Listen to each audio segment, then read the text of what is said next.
나이든 한 아버지가요, 멀리 떨어져 지내는 아들에게 전화를 걸었습니다. 아주 심각한 목소리. 전화로 이런 소리 하고 싶지 않았다만 나 네 엄마하고 이혼한다.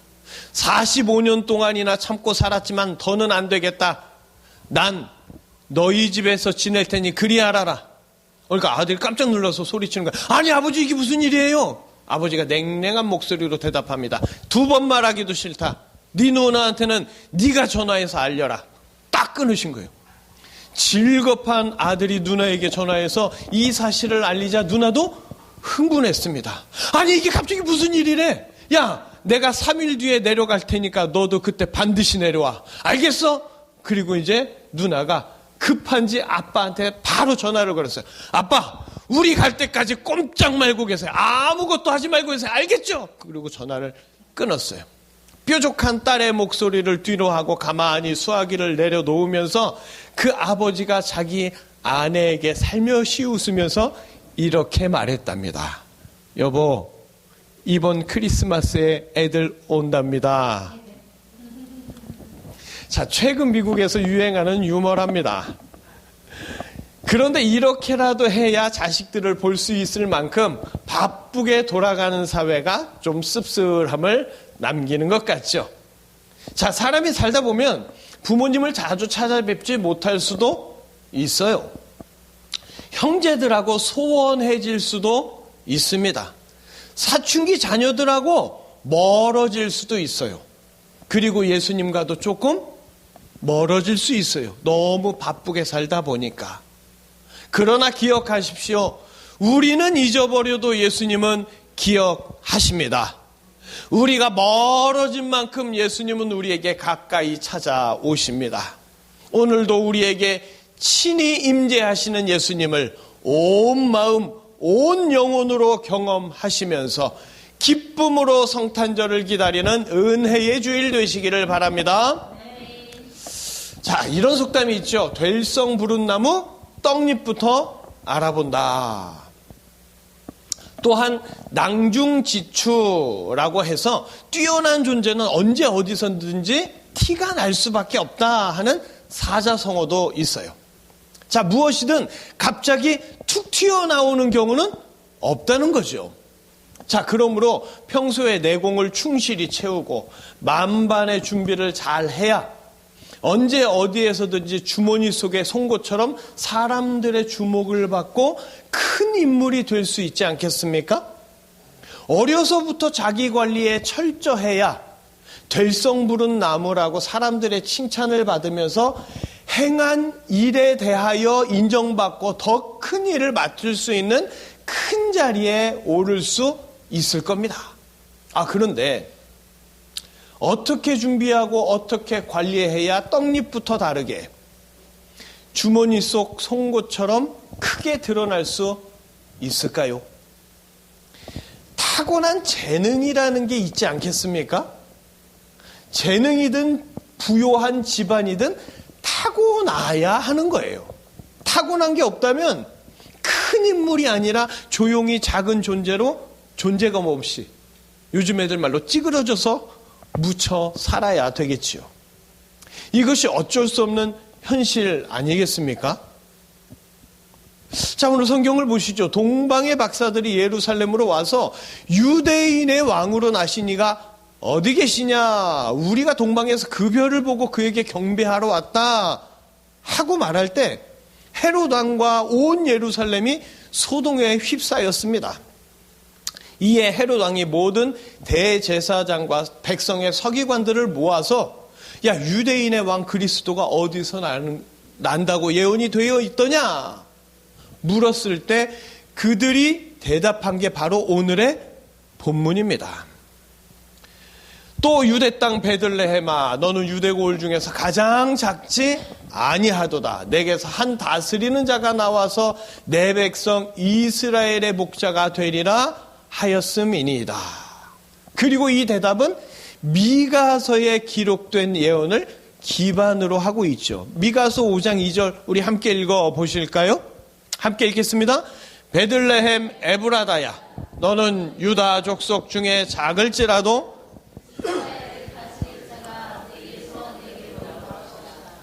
그의 근본은 상고에 영원에 있느니라. 아멘. 이스라엘을 다스릴 자, 이스라엘의 목자, 유대인의 왕으로 오셔서 만왕의 왕이 되실 그리스도 곧 메시아가 베들레헴에서 나신다 하는 미가서의 예언입니다. 유대 땅 베들레헴아 너는 가장 작지 아니하도다. 자, 이 말은 뭡니까? 베들레헴은 매우 작은 고을이에요. 그러나 지금까지는 작고 주목받지 못했지만 이제 누가 옵니까? 메시아가 오시니까 굉장히 중요해진다, 이런 의미입니다. 자, 그런데 왜 옛날부터 작았던 고을, 주목받지 못했던 베들레헴의 메시아가 오시는 걸까요? 자, 구약의 예언이 되어 있었죠. 그러면 신약 시대 때 와서 그 베들레헴이 번화하게 크게 주목받게 변할 수 있어야 되지 않겠어요? 그런데 여전히 작은 마을, 주목받지 못하는 고을이에요. 될성 부른 나무 떡잎부터 알아본다고 그랬죠. 자, 만왕의 왕 메시아가 오신다면 좀 그럴듯해야 되잖아요. 번잡한 걸 싫어하시는 겸손의 왕이시니까 조용히 탄생하신다고 해도 누가 봐도 범상치 않고 특별한, 누가 봐도 메시아구나 하는 그런 특징이나 증거들이 있어야 하는 것 아니라는 거죠. 알에서 깨어나거나 날개를 달고 있는 채로 특별하게 태어나신 것도 아니죠. 평범한 아기가 아니라는 듯이 막 엄청난 후광이 눈부시게 빛난 것도 아니었어요. 너무나 작게, 너무나 평범하게, 너무나 보잘것없게, 너무나 초라하게 그렇게 예수님은 이 땅에 태어나셨습니다. 특별한 탄생 신화도 없어요. 메시아의 증거가 될 만한 막 후덜덜한 그런 증거도 없습니다. 온 세상의 구원자가, 전지전능하신 분이 왜 그저 그런 외곽의 작은 마을 베들레헴에, 그것도 마국간으로 탄생지를 정하셨을까요? 태초에 하나님은 작고 보잘것없는 진흙 한 덩이로 인간을 창조하셨습니다.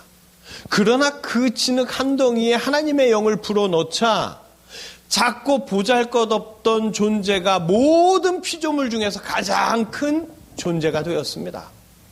창조주 하나님이 임재하시고 교제하시는 인간이라는 존재가 창조 세상의 중심이 되었어요.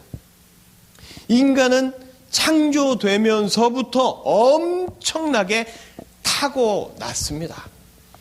하지만 인간은 피조물 중에서 가장 큰 존재를 넘어 창조주 하나님의 자리까지 인간 자신이 차지하는 명실상부한 가장 큰 존재, 하나님과 같은 존재, 하나님보다 큰 존재가 되고 싶어 했습니다.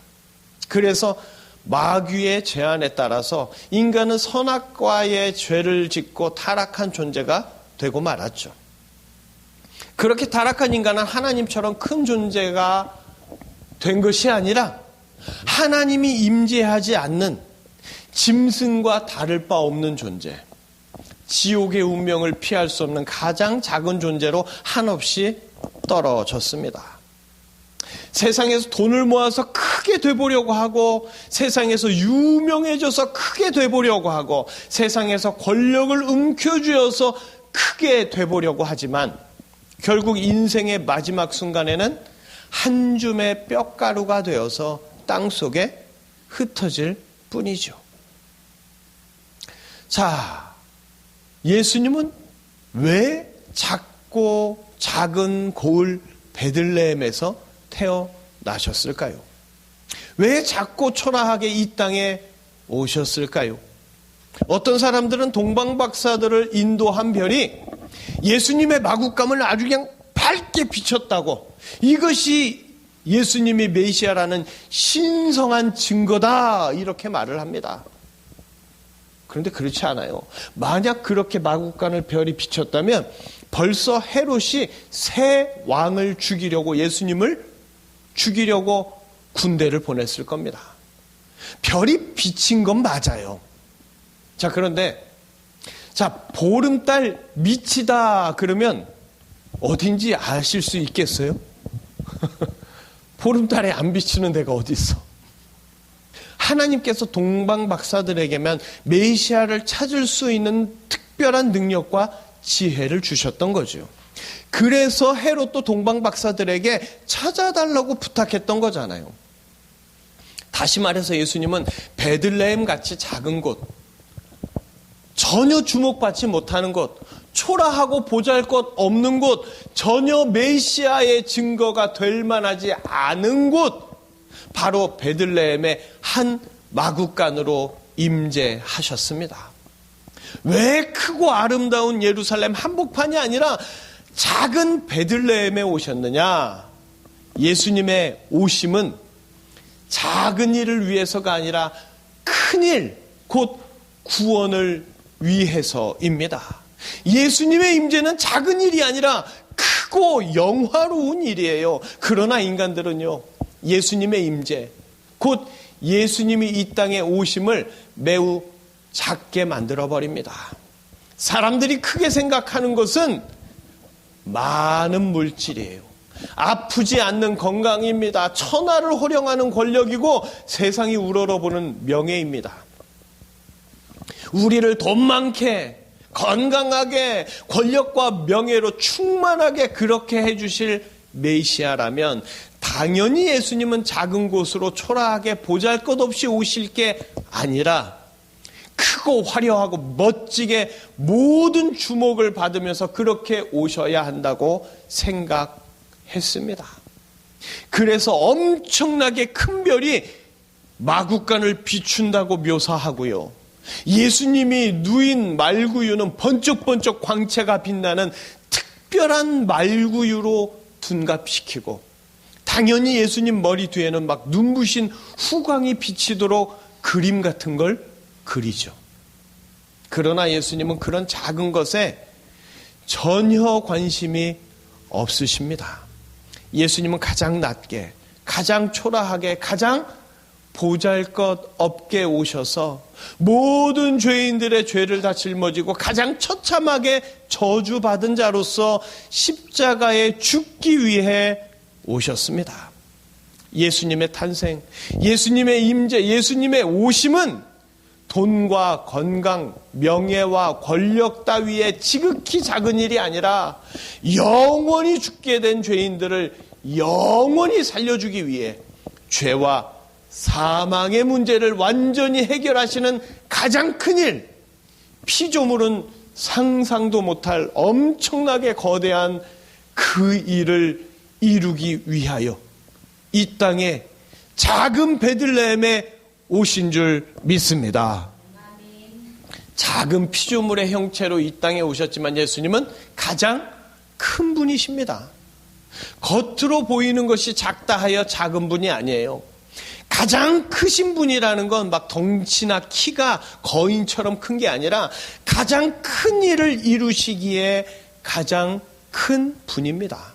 그렇다면 가장 큰 일은 뭐냐? 바로 멸망당할 자를 구원해 주시는 일인 거죠.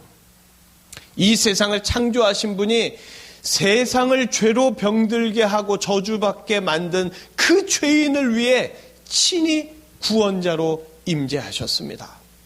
죄인을 구원하는 것이 마냥 간단하지가 않아요. 전능하신 분이니까 그냥 죄 용서해주고 그냥 구원해주면 되는 거 아니야? 바보같이 착각할 수 있습니다. 그러나 삼위 하나님은 질서도 없는 막무가내의 잡신이 아닙니다. 이랬다 저랬다 왔다 갔다 하는 잡신이 아니란 말이에요. 삼위 하나님의 질서에서 죄의 결과는 반드시 죽음입니다. 그래서 인간은 죽음을 피할 수 없는 죄의 존재입니다.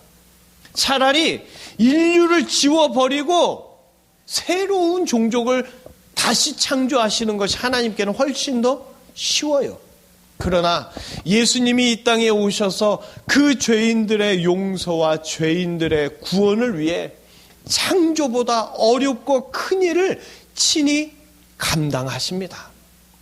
이분이 바로 하나님의 본체이신 예수 그리스도이십니다. 그 크신 예수님이 이 땅에 임재하셨는데 미련한 인간들은 욕심이라는 색안경을 쓰고 예수님을 작게만 봅니다. 인간의 잣대를 가지고 예수님의 출신, 예수님의 행색과 예수님의 소유로 예수님을 지극히 작게 평가하면서 예수님을 무시하고 비난과 비판을 쏟아냈습니다. 지극히 작다 못해 티끌 같은 인간들에게 상상도 못할 큰일을 위해서 예수님이 친히 임재해 주셨는데 정작 인간들은 예수님을 향하여 너무 작다고 외면했습니다. 작고 더러운 존재가 우주보다 큰 분을 향해서 작다고 무시하며 고개를 돌려버릴 때 과연 예수님은 어떤 심정이셨을까요? 벌레 같은 족속들에게 판결받고 죽임당해야 하는데 왜 예수님은 이런 자들에게 오셨을까요? 왜 이런 자들이 외면하는데도 작고 초라하게 오셨을까? 예수님은 벌레만도 못한 죄인들, 지극히 작은 자들에게 임재하셔서 그들을 멸망의 지옥이 아니라 천국으로 인도해 주시는 큰일, 구원을 이루어 주시기를 원하셨습니다. 예수님은 천국에 대하여 한 비유를 말씀해 주셨습니다. 마가복음 4장 30절 32절 우리 함께 읽어 보실까요? 우리 함께 읽겠습니다. 또 이르시되 우리가 하나님의 나라를 어떻게 비교하며 또 무슨 비유로 나타낼까? 겨자씨 한 알과 같으니 땅에 심길 때에는 땅 위의 모든 씨보다 작은 것이로되 모든 풀보다 커지며 큰 가지를 내나니 공중의 새들이 그 그늘에 깃들일 만큼 되느니라. 아멘. 겨자씨는 육안으로 겨우 보일 만큼 매우 작은 씨앗입니다. 그러나 그 작은 겨자씨가 공중의 새가 깃들일 만큼 아름드리 나무가 되는 것처럼 예수님은 작고 초라하게 오셨지만 모든 구원받는 자가 다 안기고 거할 수 있는 천국이 되어 주십니다. 천국은요, 장소가 아니에요. 인격, 곧 예수님입니다. 베들레헴아 너는 작지 않도다. 작지만 초라하지만 굉장히 중요하다는 뜻이죠. 헤롯이 제사장들과 백성의 서기관들에게 물었을 때 유대 신학자들은 성경을 정확히 알고 있었습니다. 메시아의 탄생 장소가 베들레헴이라는 거 알고 있었어요. 그러나 이들은 초림의 예수님, 초라한 예수님, 보잘것없는 예수님의 모습은 도무지 알지 못했습니다. 그런데도 그들은 자기들이 알고 있는 일부를 전부라고 착각하고 있었어요. 작은 고을 베들레헴이죠. 근데 거기에 관심이 없었던 건 특별한 환경이 갑자기 막 조성되면서 메시아가 올 것처럼. 그래서 그 메시아로 인하여 자기 민족도 독립과 함께 엄청난 권력을 누리며 크게 될 것이라고 생각했습니다. 그러나 이렇게 인간 마음대로 성경을 보는 건 지옥으로 가는 지름길이에요. 헤롯은 자기 왕권을 위태롭게 하는 일을 가장 큰 일로 여기고 예수님을 죽이기 위해서 어린아이들을 싹 다 죽이는 만행도 저질렀죠. 그러나 예수님께 왕권 따위는 지극히 작은 일입니다. 헤롯은요, 자기 왕권을 유지하기 위해서 아들도 의심해서 친아들을 죽여버렸어요. 그러나 그런 헤롯 같은 자들까지도 예수의 이름만 믿기만 하면 구원받을 수 있도록 그런 큰일, 큰 구원을 위해서 예수님이 이 땅에 오셨습니다. 예수님이 임재하셨습니다. 작고 보잘것없는 베들레헴에 크신 메시아가 오시는 것, 그것이 임재입니다. 임재는 작은 벌레 같은 자를 구원하러 크고 크신 예수님이 오시는 거예요. 미가 선지자는 선포합니다. 베들레헴 에브라다야, 너는 유다 족속 중에 작을지라도 이스라엘을 다스릴 자, 곧 만왕의 왕이 나온다고. 자기 욕심만 채우는 인간의 왕이 아니라 온 세상을 구원하기 위해 크고 위대하신 왕이 오신다고.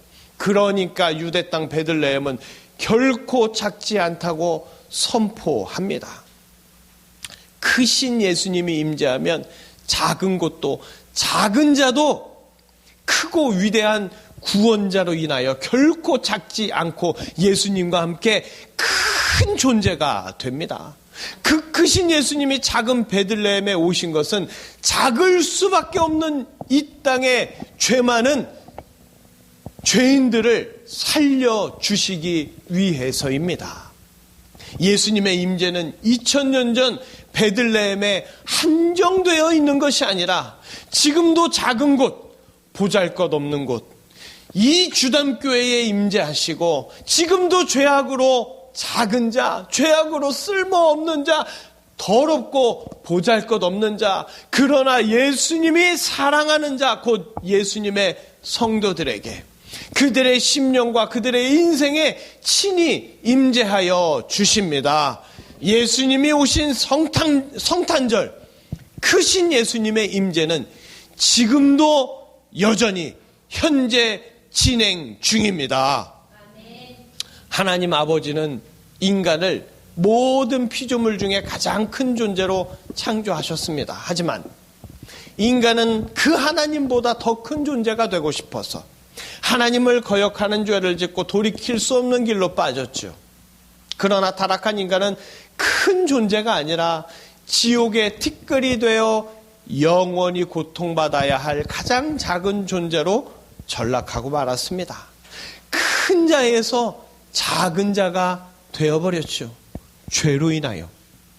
그러나 하나님 아버지는 지옥 갈 지극히 작은 자를 다시 크게 만들어 주고 싶어서 예수님을 보내주십니다. 가장 큰 일을 위하여 하나님의 독생자 가장 큰 예수님을 보내주셔서 예수님이 임재하시면 가장 작은 베들레헴이 결코 작지 않게 되는 것처럼 죄로 가득한 작은 죄인들에게 예수님이 임재하시어 그 영혼을 구원하여 주시고 영원한 천국에서 생명의 면류관 쓰고 크신 예수님의 신부로 크게 살게 해주십니다. 하나님 아버지께서 예수님을 이 땅에 보내주신 일, 구원받은 자들에게 세상의 어떤 일보다 크고 놀라운 일이지 않겠습니까? 베들레헴은 작지 않다고 선포를 들었습니다. 자, 그래서 베들레헴 땅값이 천정부지로 올랐을까요? 베들레헴이 세계적인 유적지로 유명해졌을까요? 땅값이 오르고 유명 유적지가 된다고 해서 크게 되는 게 아니에요. 지금도 베들레헴은 보잘것없습니다. 분쟁 지역이에요. 베들레헴이라는 지역이 땅이 중요한 게 아닙니다. 작은 고을 베들레헴, 그처럼 작은 죄인들, 바로 그들에게 예수님이 임재하셔서 작은 죄인이 큰 의인이 되도록 구원의 역사를 이루신 것을 초대교회 교인들은 직접 보고 듣고 체험했습니다. 그들의 교회는 하늘의 선포가 여전히 생생합니다. 베들레헴아 작지 않도다. 죄로 가득하여 한없이 작아진 이스라엘의 백성들아, 이제 너희는 작지 않도다. 초대교회 교인들은 이 귀에 생생한 선포를 들으면서 사마리아와 땅끝까지 나가서 복음의 거인으로 우뚝 섰는 줄 믿습니다. 낭중지추, 떡잎부터 다른 존재를 모두가 부러워하죠. 어떻게 이런 큰 인물이 될 수 있을까? 타고나야죠. 타고나야지. 큰 자, 큰 존재, 거인이 되는 건 생각보다 간단합니다. 아무리 보잘것없는 자라도, 아무리 더럽고 작은 자라도, 세상에 손가락질을 받는 자라도 예수님이 임재하시면 그는 가장 크고 가장 훌륭한 존재로 거듭나게 됩니다. 주님은 성탄절을요, 세상 모든 사람이 알고 즐기는 홀리데이로 만드셨어요. 구원자 예수님을 알려주고 싶어서 죄인의 작은 인생을 천국의 큰 인생으로 만들어주고 싶어서 그렇게 만들어 놓으셨어요. 단군 탄생일을 전 세계가 알아요? 석가탄신일을 전 세계가 알아요? 몰라요. 그런데 크리스마스는 전 세계가 압니다. 그러나 휴일은 아는데 임재하시는 예수님을 모르면 그는 여전히 가장 작은 자입니다. 성탄절, 휴일이 아니라 임재하시는 예수님을 알고 그 예수님이 임재하시도록 작은 마음이지만 여는 자가 구원받은 큰 기쁨에 큰 인생을 살아가는 큰 자가 될 줄로 믿습니다. 성도는요, 세상에 나갔을 때 그렇게 주목받는 큰 존재가 아니에요. 아니, 세상에서 자꾸 초라하니까 교회에서라도 위로받고 싶어서 예수님께 나온 사람들 아니에요? 그러나 예수님으로 크고 화려하게 변하는 자가 바로 성도입니다. 영원히 천국의 주인공이 되는데, 아니, 그보다 더 크고 그보다 더 화려할 수가 있겠습니까? 겨자씨처럼 작지만 작은 자에게 임재하시는 예수님으로 인하여 큰 나무로 세상에 우뚝 서서 예수님을 자랑하고 예수님을 증거하는 복음의 거인이 되기 때문에 성도는 오늘도 임재하시는 예수님의 은혜와 사랑을 크게 기뻐하고 찬양하며 예배하는 겁니다. 겨자씨처럼 작은 자에게 친히 임재하여 주셔서 크게 자라도록 역사하여 주시는 예수님, 큰 천국이 되어주시는 그 예수님의 품에 영원히 깃들어 사는 자가 바로 예수님의 성도인 줄 믿습니다. 예수님은요, 큰일, 곧 구원을 위해 오신 크고 위대하신 분입니다. 예수님의 임재가 기쁘십니까? 부끄럽게도 우리는요, 죄와 사망으로부터의 구원은 그냥 교회 나오면 덤으로 얻는 것처럼 작게 여기고는 물질과 건강, 명예와 권력을 메시아로부터 받을 큰 것으로 여기고 있습니다. 나를 구원하기 위해 이 땅에 오신 예수님이라고 말은 하는데 정작 우리가 예수님을 향하여 기대하고 바라는 것은 지극히 작은 것들이에요. 그래서 우리는 성탄절을 그렇게 기대하지 않습니다. 성탄절이 막 그렇게 감격스럽지가 않아요. 아파트 평수가 넓어질 때 감격합니다. 승진 소식이나 합격 소식이 들리면 눈물 흘립니다. 질병이 나았다는 의사의 말에 더 감격하고 더 눈물 흘리며 그런 말들을 더 기대하고 있어요. 구원자가 가장 큰 일을 위하여 가장 작지만 작지 않게 오셨는데 크고 화려하고 싶은 우리의 죄악으로 예수님의 탄생을, 예수님의 오심을, 가장 크고 위대한 임재를 우리는 너무나 작게 만들어버릴 때가 있습니다. 예수님은 죄로 가득해서 작을 수밖에 없는 자에게 친히 임재하여 주셔서 큰 의인을 만들어 주시는 구원을 이루어 주시는데 우리는 예수님의 임재를 돈이나 주고 건강이나 주고 명예와 권력이나 주는 작은 것으로 만들어버립니다. 그래서 그런 것들이 내게 주어지지 않으면 성탄절이 그렇게 기쁘고 즐겁지가 않습니다. 예수님의 임재를 지극히 작게 만들었기에 베들레헴아 너는 작지 않도다 하셨던 그 의미를 잘 모릅니다.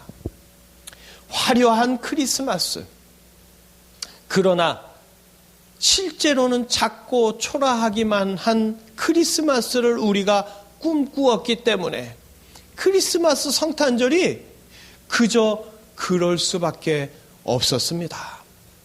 우리는 성탄절에 먼저 이 죄를 회개해야 합니다. 우리가 예수님의 오심을 지극히 작게 만들었다고, 그리고 그 예수님의 오심, 예수님의 임재가 어떤 큰 일을 이루시는지 그것을 더 알기를 원해야 하고, 세상의 큰 일이 아니라 예수님의 큰 일을 기대하며 기뻐해야 합니다. 인간의 욕심은 예수님의 탄생을, 예수님의 임재를 지극히 작게 만듭니다. 그러나 하나님의 계획은 예수님의 탄생과 죽으심으로 죄인들에게 상상도 못할 크고 놀라운 어마어마한 구원의 사역을 우리에게 이루어 주십니다. 베들레헴은 작지 않습니다. 인간의 눈엔 작아 보이죠. 그러나 큽니다. 왜? 전능하신 하나님의 구원의 역사이기 때문에 큽니다. 이번 성탄절 우리는 엉뚱한 것, 작은 것을 기대하며 기도하기보다 크고 놀라운 예수님의 구원을 기대하며 기도하시기를 바랍니다. 성탄의 의미를, 예수님의 임재를 더 깊이 알게 해달라고 기도해야 합니다. 지극히 작은 일에서 벗어나 진정 큰 일을 보고 기대하며 기뻐하는 자가 되시기를 간절히 소망합니다. 성탄절은 기쁘고 즐거운 날입니다. 크고 놀라운 일이 바로 나에게 일어나는 일이에요. 베들레헴아 너는 작지 않도다. 예수님은 이 시간 우리 한 사람 한 사람의 모든 이름을 부르시며 선포하여 주십니다. 우리 모두 함께 선포해 보실까요? 내 이름을 넣어서 누구누구야 너는 작지 않도다. 우리 함께 하겠습니다. 혁이야 너는 작지 않도다. 다시 한번 하겠습니다. 자기 이름 넣어서 시작. 구원자 예수님께서 나를 위해 오셔서 나와 함께 하십니다. 나에게 오셔서 내 안에 임재하시는 예수님. 그래서 우리는 세상이 뭐라 하든 사람들이 뭐라 하든 작지 않고 초라하지 않고 죽어 멸망하지 않는 예수님의 신부로 살아갑니다. 예수님은 나를 위해 크고 영화로운 날, 곧 예수님의 죽으심으로 크고 놀라운 구원을 다 이루어 주셨습니다. 우리에게, 나에게 이보다 더 큰 일, 이보다 더 큰 분, 이보다 더 큰 사건은 없습니다. 내 처지, 내 환경이 아직도 이 모양이니까 예수님도 작다. 절대 그렇지 않습니다. 아직도 돈, 건강, 명예, 권력 이런 작은 것에 연연해 하십니까? 그깟 돈이요. 천국에 가면 황금 천지입니다. 그깟 건강? 천국에서는 완벽한 몸으로 부활합니다. S라인, 식스팩. 그깟 명예? 천국에선 전능자의 신부가 됩니다. 그깟 권력? 천국에서는 철장으로 다스리시는 예수님과 함께 천하를 다스리게 됩니다. 무엇보다 가장 큰 일이 무엇이냐? 나 같은 죄인 살리신 예수님의 은혜입니다. 바로 이 크고 놀라운 일들이 예수님의 탄생, 예수님의 오심, 예수님의 임재로 바로 나에게, 바로 우리에게 성탄절에 이루어지는 일들입니다. 이번 성탄절은 이 예수님께 기쁨의 감격과 진심의 감사를 올려드릴 수 있기를 바랍니다. 베들레헴아 작지 않도다 하신 그 예수님의 크신 계획이 우리에게 지금 나에게 이루어지고 있습니다. 이 좋은 소식 만나는 사람마다 전하시기를 바랍니다. 그래서 이번 성탄절 더 많은 이들과 함께 크신 예수님의 임재를 더 큰 기쁨으로 누리게 되기를 주님의 이름으로 축복합니다. 기도하시겠습니다.